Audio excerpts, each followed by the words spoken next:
I heard this story of how the movie Rocky was made. I heard this yesterday on the My First Million podcast, told in brevity. I heard it was a short story, and I love this story because it is an amazing example of long-term thinking versus short-term thinking.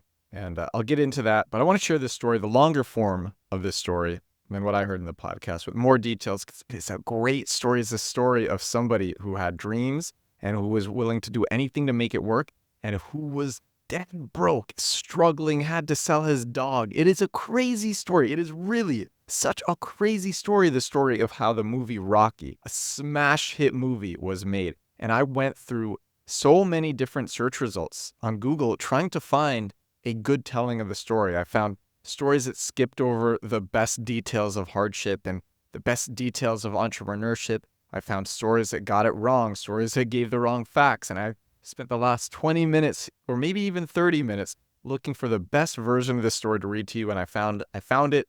It ended up being like result number 8 or 9 on Google. And so if you just want an amazing hustle story of somebody with a long-term mentality and somebody who's just willpower carried it through, this is that story. The story is as good as the movie, and actually it turns out that there's going to be a movie made on the story that I am telling you because this story is so good. So the Rocky movie was so good. It was this story, this rags to riches, come up from nothing underdog story.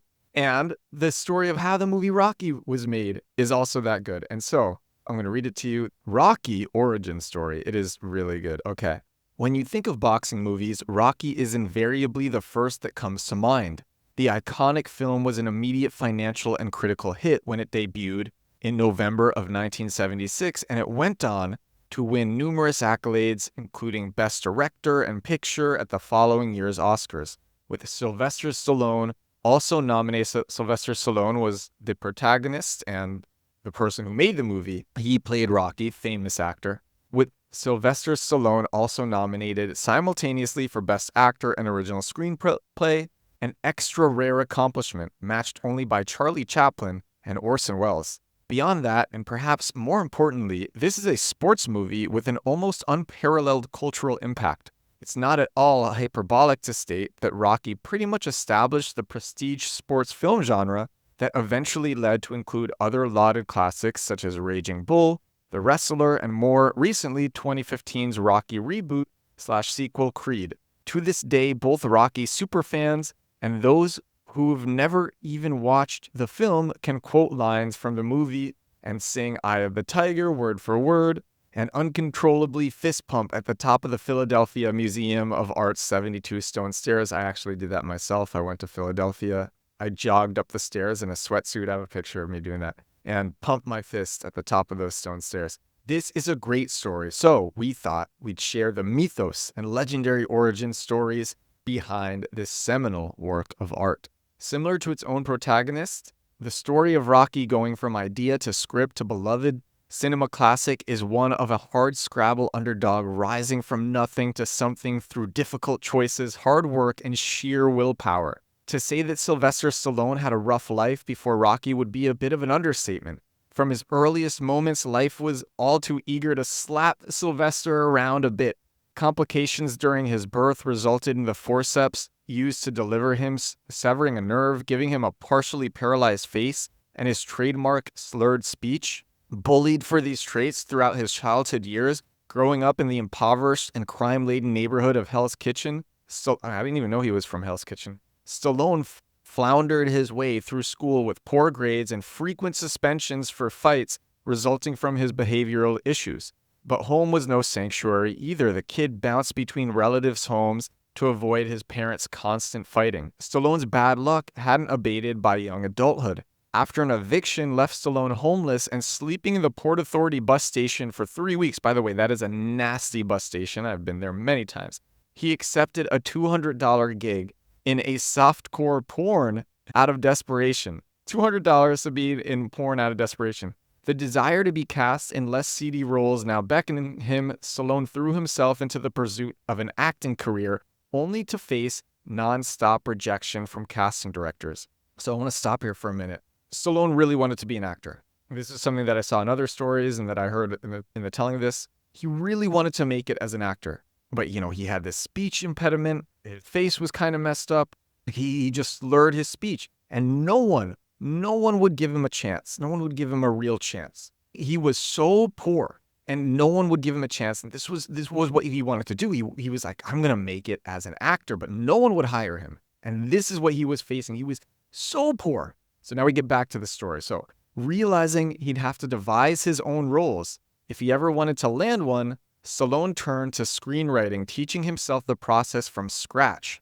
But even though he'd found the medium that would be his eventual deliverance, Stallone was not yet out of the woods. He continued to struggle financially as he refined his newly adopted craft, even going so far as allegedly selling his dog for $50 just to make ends meet. At age 28, Stallone was still living in squalor.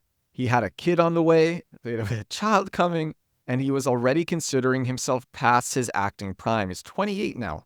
But as he reached the end of his rope, divine inspiration finally struck, his muse taking the form of a boxing match between Chuck Wepner and Muhammad Ali. Though Ali won the fight, the underdog Wepner managed to land a blow that knocked the champ off his feet.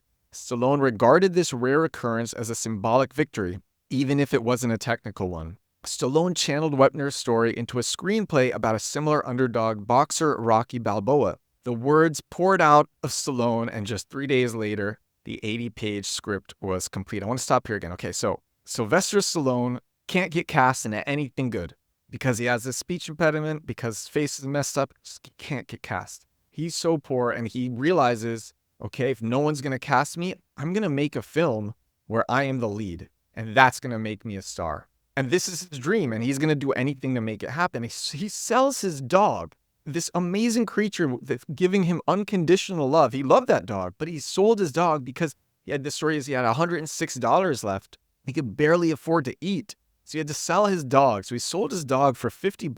And $50 back in 1976, it was more money, but still not a lot. Sold his dog. And then he gets inspired at this boxing match.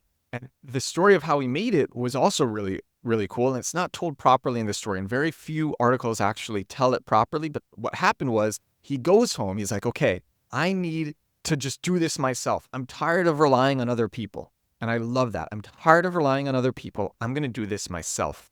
And he basically locks himself in his house for 3 days. He paints the stories. He paints the windows black so there will be no distractions. Literally paints his windows black. That is how the story goes. He paints his windows black so there will be no distractions and just sits and writes. And he writes this 80-page script in 3 days. And now back to this article. Stallone knew he finally had something special, and after months of pitching his script, he finally had a studio interested in buying it. So it took him months to pitch the script. And now the numbers fluctuate a bit, but it was a lot of what he was offered. So though the specific numbers fluctuate a bit, depending on where you read the next part of this tale, we're told that despite his dire situation, Stallone balked at United Artists' initial offer of $125,000, which I think at the time was like $1 million. Like in our money, it was $1 million in today's money. Then again at their offer of $250,000, once more their offer of $350,000. Stallone couldn't let his script go without securing his role as the lead. He needed to be the lead. He wrote this thing so he would be the lead, and he's being offered so much money. Really, back then it was so much money. And he's like, no, I made this because I'm going to be the lead. And even though I can barely eat, I am going to be the lead. The article says this was a labor of love and a story that he intimately identified with, after all. So finally, he got someone to agree to his terms and cut him a considerably smaller check, getting paid only $35,000. So he took 10x less money because he made this so that he could be a protagonist, so that he could get lead roles, so that he could be a big name. That is crazy long-term thinking. He knew he had a hit. There were other studios, I believe the other articles that I read, there were other studios also bidding on this. It wasn't just United Artists. Lots of studios wanted this. Everyone knew that this script was going to pop. Everyone knew that this movie was going to make it. But no one wanted him as lead. None of these studios would take Sylvester Stallone as a lead. And so someone was like, all right, fine. I'm going to give you far less money. I think Stallone didn't really get much of the rights as well. though he made a lot. He made a decent amount in royalties, I believe, but not a lot. He didn't own a lot of this, but he still got to be cast as the lead, making him into a global superstar, which he would not have gotten had he just accepted one of these high offers where they wouldn't let him play the lead. And so he gets this money, and the first thing that he does is he buys back his dog. He buys back his dog, and it's at a very high price. The new owner of the dog doesn't want to part with this dog. And the person's like, I like this dog. So the owner sells it back at a super high price, but Sylvester does it. And the film doesn't have a big budget. It's only given $1 million budget, and it's forced a rush 28-day production schedule. Crazy. So Sylvester's making a real bet here.